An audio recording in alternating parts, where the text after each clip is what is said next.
জীবনে চলার পথে সবসময় সেই মানুষটাকে বেছে নাও যে তোমাকে প্রতিটা পদক্ষেপে মোটিভেট করবে। কারণ কে কতটা দেখতে সুন্দর, কে কতটা স্মার্ট, কার কত ভালো ড্রেসিং সেন্স, এই ব্যাপারগুলো ইনস্টাগ্রাম আর ফেসবুকের মধ্যেই সীমাবদ্ধ থাকে। আর আমাদের জীবনটা রিলস কিংবা প্রোফাইল পিকচারের মতো পারফেক্ট হয় না। এখানে আমরা প্রতিনিয়ত আঘাত পাই, ক্ষত বিক্ষত হই, আমাদের কান্না পায়, সবকিছু ছেড়ে পালিয়ে যেতে ইচ্ছে করে।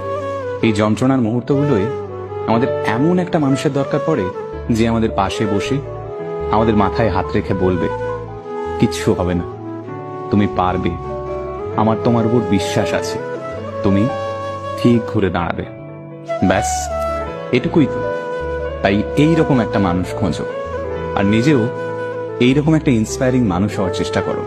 তাহলেই দেখবে জীবনটা অনেক সহজ হয়ে গেছে।